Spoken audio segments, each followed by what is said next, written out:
We are at Camp La Forêt. We're in the Black Forest near Colorado Springs.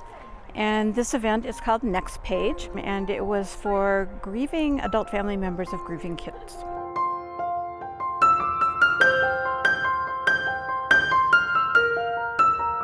They don't get a lot of playtime, so to speak, where they can talk about their grief and get support, just for them.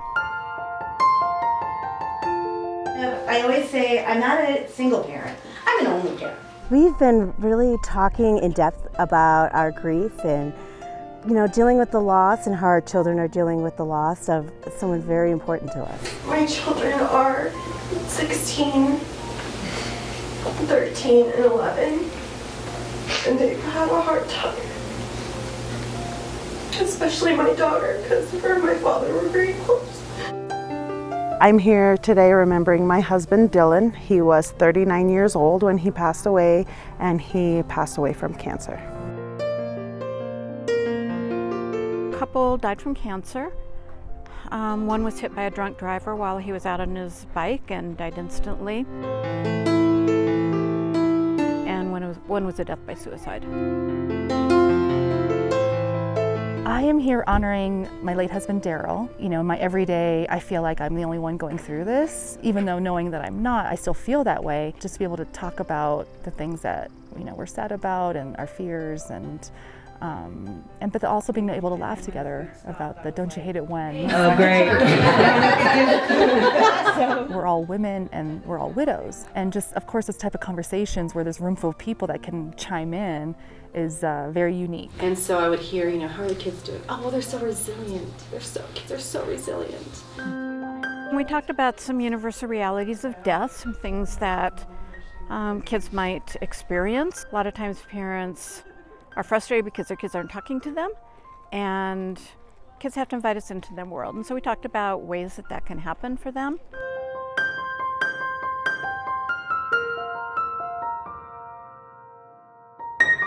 I really enjoyed the hike. It was really emotional because it was one of the first activities that we did, but it was one of those moments where people were speaking and saying the same things that I was feeling. So it was good to get that information out of myself, but also nice to feel the unity of the group.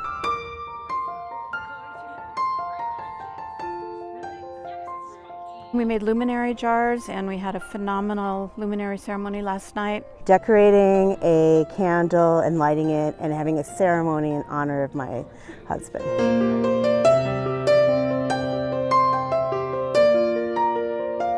It was really nice, especially for my personal journey. With my husband having passed from addiction, I still have a lot of anger and frustration. And last night, honest to God, was one of the first times that I feel like I really, truly could honor Daryl. And to think of a couple fun anecdotes, it really warmed my heart that I could really honor him. We picked a heart for, at the time that the person passed, how our heart felt, at how our heart feels now, and how we hope our heart will feel in the future. I really feel like just having other people say, I get it, I understand, recognize what you're going through, because other people can't really say that because they don't know. Because we're so vulnerable and really put ourselves out there immediately, it brought us so close together within, honestly, the first couple hours, I felt like. And then also just a lot of validation, especially when it comes to grief, just knowing there's no right way or wrong way, or there's no time frame, and just to get that validation is really helpful. It makes me realize I am not alone. Just to have that level of friendship now where people truly get it, and we can be there, as we go about back to normal life, we'll just be able to connect in that way. Meeting people that are going through the same feelings and emotions that I am, and realizing that I have a support system outside of my regular support system of people that can really truly understand what I'm going through. I hope they are leaving with a sense of community. I hope they have some tools for themselves and for their kids, that they have a voice, that they're supported, that they're okay.